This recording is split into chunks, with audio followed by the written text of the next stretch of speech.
My mom told me my family would be happier without me. So I left home that night and rebuilt my life.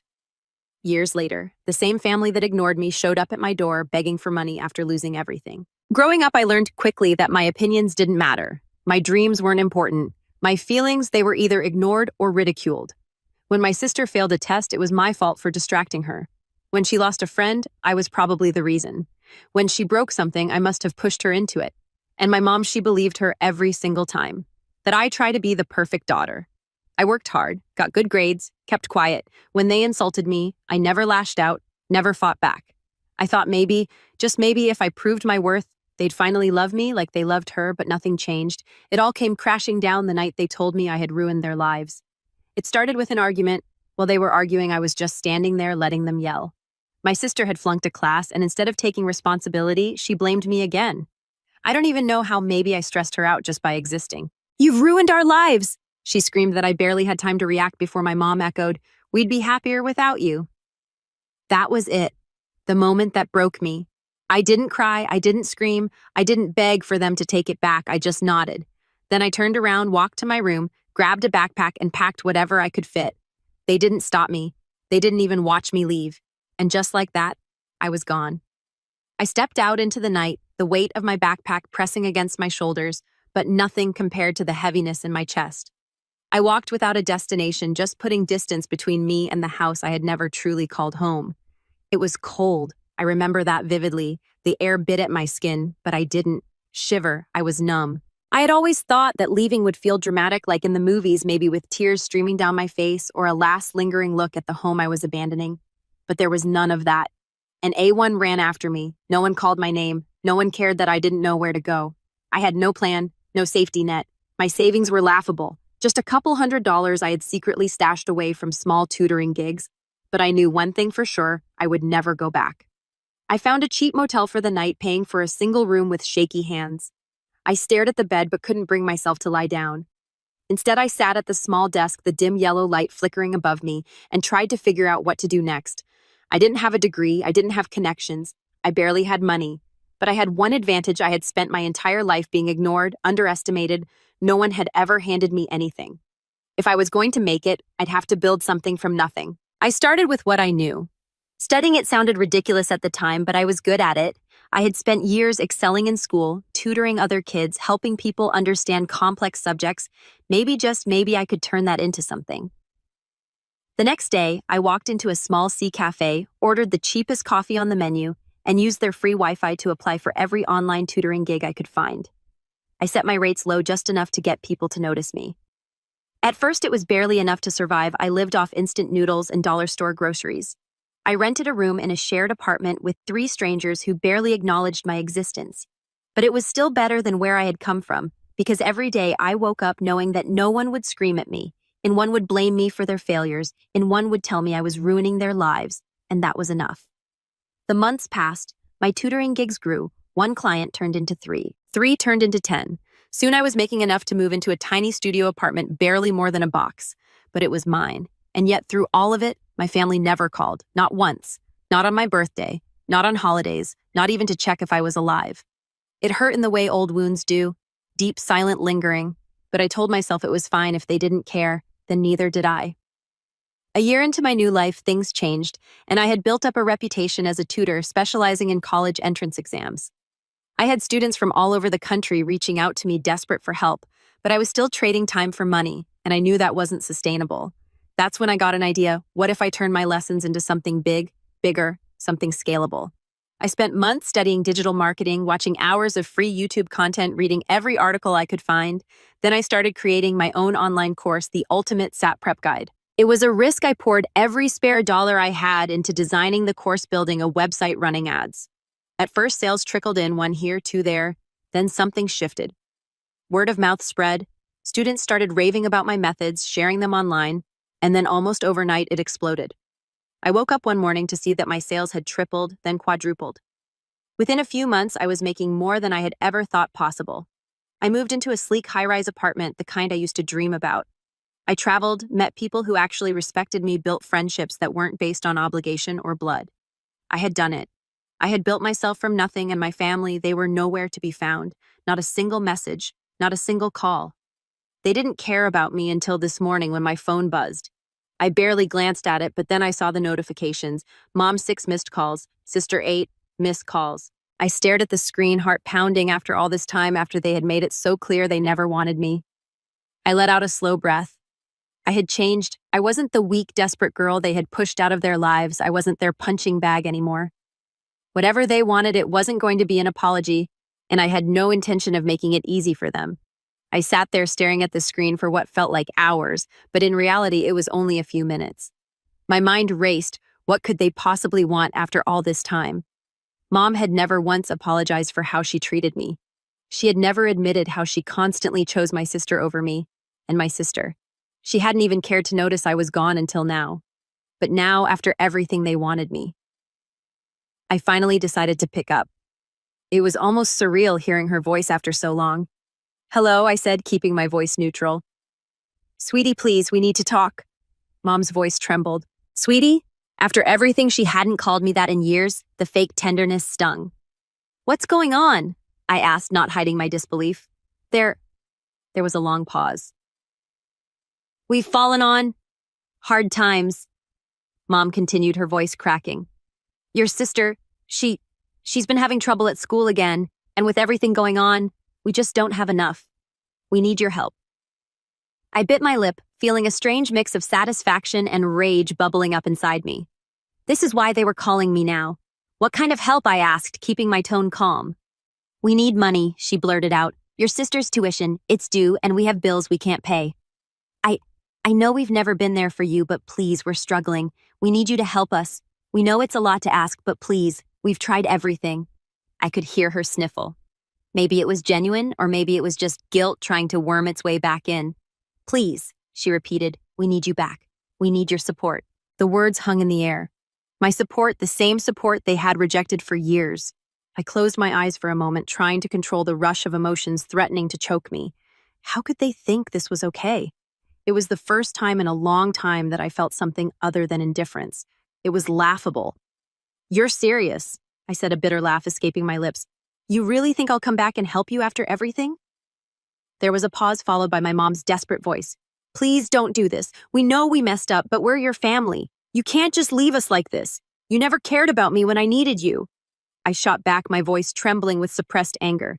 "You were too busy with your golden child. You let me disappear. You told me you'd be better off without me." I paused, feeling the rage bubble up in my chest, but I held it in check. I wasn't going to let them see how much they had hurt me. I wasn't going to let them twist this back on me. "I don't you anything," I said, every word sharp as glass. Another long pause done him why.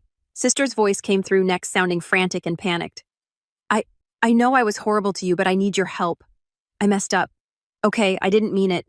I've been trying to fix things, but I don't know what to do anymore." I almost laughed. "Fix things? How did you fix years of pain?" "I don't want your apologies," I said coldly, "and I don't owe you my money or my help. You can figure it out just like I did. But please, just..." My sister's voice wavered, but I cut her off. "No, you should have thought about this before you kicked me out of your lives." I could feel my heart racing as I hung up the phone, but the adrenaline wasn't just from anger, it was from the satisfaction. The satisfaction of knowing that they needed me after years of silence, of pretending I didn't exist. They needed me. I stood up, pacing the room, letting the reality of the situation sink in. They weren't calling to apologize. They weren't calling because they missed me. They were calling because they needed me to fix their mess. And now that they were struggling, they realized what they had thrown away. But it didn't matter to me. They didn't deserve me anymore, that I was done. But deep down, a part of me wanted to make them beg a little longer, make them squirm. The phone buzzed again. I glanced at the screen. It was Mom again, the same pleading tone in her message. "Please, I know we can't undo the past, but we need you." I grinned. They had no idea what they were getting themselves into. The phone buzzed again, the screen lighting up with a new message from my mom. "Please, I'm begging you. We don't know where else to turn." I stared at the message, my finger hovering over the screen. Part of me wanted to ignore it entirely after all. Hadn't I already given them my answer? But there was something about that desperation in her tone that made me hesitate for a moment. I shook my head no, I wasn't going to soften. I wasn't going to be the one to make their lives better again. The thing is, I had built something for myself, my empire, so to speak. My success wasn't just about the money, it was about the power to decide who got to be a part of my life, and my family didn't deserve that privilege anymore. I set the phone down, walked to the window, and looked out at the city. From this vantage point, everything felt so distant, so small. The struggles of my old life felt like they belonged to someone else. I wasn't that person anymore. I wasn't their burden yet. The messages kept coming. I took a breath. I wasn't going to give in. I wasn't going to let them manipulate me with their guilt. And yet, deep down, there was a flicker of something. Maybe it was pity, maybe curiosity, maybe something darker, but I resisted. The next morning, I woke up to the sound of my phone vibrating on the nightstand. Again, a quick glance at the screen told me it was from my sister this time. I hesitated. Should I even bother reading this? But my thumb swiped across the screen before I could think about it too long. The message came in. I know I can't change the past, but I've been trying so hard to get into college, they rejected me. And now Mom's saying that if we don't get the money for the retake, I'll never make it. Please, please, I'm so sorry. I felt a pang of something unfamiliar. Not sympathy, not guilt, but something that made me pause. Was this genuine? Was this really my sister begging me? Or was she just playing her part? I took a deep breath, my hand shaking as I typed my response. You never cared when I needed you. Why should I care now? I hit SN, and the weight that settled in my chest felt heavier than I expected. There was a part of me that felt cold, detached, a protective armor I had built over the years, but another part of me, it wanted to believe her, but I couldn't. As the day went on, I continued working, but every time I glanced at my phone, there were more notifications, calls, texts, voicemails. They were relentless. I could feel their desperation creeping through the screen. Through the words, they were starting to crumble under the weight of their own choices. But what did they expect from me? They had made their bed. They had chosen their path. Now it was time for them to face the consequences. But then, at 7:00 p.m., I saw something that made my heart skip a beat. A message from Mom. I need to talk to you. This isn't just about money. I know I messed up, we messed up, but I'm asking you as a mother to come home. I need you. We need you. Please don't leave us like this. I stared at the message, my thumb hovering over the keyboard for a second. I actually considered calling her back. Maybe I could hear her out. Maybe I could find some way to make this work. But then I thought of everything they had put me through, the way they had treated me, like I didn't matter. I wasn't just going to forget that I wasn't their savior. With a deep exhale, I typed, "You had your chance. I'm done." I hit send, and something inside me cracked, that I knew I had made the right choice. But at the same time, there was a lingering ache in my chest, because deep down I couldn't help but wonder, what if this was their last cry for help? What if they really were suffering? But in the end, I had learned one thing: I couldn't fix them. They were beyond saving.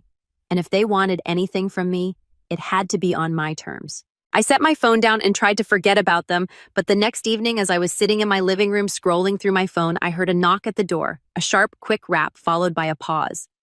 I looked up a little confused. Who could that be? I stood up and walked over to the door, the hairs on the back of my neck standing on end. Something didn't feel right. Peering through the peephole, my stomach dropped there. They were Mom, Dad, and my sister standing on my doorstep looking like they hadn't slept in days. Their faces were tired, drawn, and pale, but it wasn't just their appearance that made my pulse quicken. It was the fact that they had shown up here uninvited. I froze for a moment, unsure of what to do. Part of me wanted to ignore them, to turn around and walk away, pretending I hadn't seen them, but the rage I had been bottling up came surging forward. I wasn't about to let them invade my space after everything they'd done. I opened the door just enough to see them fully. My heart was hammering in my chest. "What are you doing here?" I asked, my voice low but shaking with anger. Mom stepped forward first, her eyes wide with desperation. "Please, please, just hear us out," she pleaded, her voice trembling. I stared at her, the same woman who had told me she'd be better off without me, who had shoved me aside time and time again, and now she was standing on my doorstep asking for help. "What the heck are you doing here?" I repeated, my tone rising. "You think just because you show up at my door I'm going to take you back? You think I'm going to forget everything you've done?" Dad shifted uncomfortably behind Mom, but he didn't speak. My sister stood next to him, her eyes on the ground, avoiding my gaze. We're sorry," Mom said, her voice breaking. "We've been trying to reach you, but we know we've messed up. It's just so hard and we don't know what else to do. You're the only one who can help us. The only one who can help you." I felt the anger rise up like a tidal wave. "You didn't need me before. Why now you had years to fix this? I snapped. Years, and you never once bothered to reach out to make things right, not when it mattered. And now you think you can just show up here and make everything okay. They were silent for a moment, clearly taken aback by my coldness. Mom's eyes welled with tears, but I couldn't bring myself to care. We've been struggling, she continued, her voice a desperate whisper. We don't have money for rent. Your sister's future is slipping away. I don't know what else to do. Don't tell me you don't know what else to do, I said, my voice shaking with fury. Now you had choices, you made choices, and I wasn't part of them. But now that everything's falling apart, suddenly you want me. Mom took a step forward, her hand outstretched. Please just listen. I slammed the door in her face, the sound of it reverberating through the house. The noise echoed in my ears, and for a second I felt a rush of power. I could finally control this situation. But as I stood there, my hand resting on the door handle, something nodded at me. Something. Twisted in my go-to, it wasn't guilt. It was something worse. It was the realization that they had come here to me because they had nowhere else to turn, and they had shown up not because they wanted to fix our relationship, not because they were truly sorry, but because they needed me and I hated it. They didn't deserve me, but the anger wasn't the only thing I felt. There was a part of me that wanted to hurt them, to let them see just how badly they had messed up, to make them feel the weight of their own actions, and the fact that they thought they could just show up on my doorstep, it made me angrier than anything else. I walked away from the door, leaving them standing on the other side, but they didn't leave.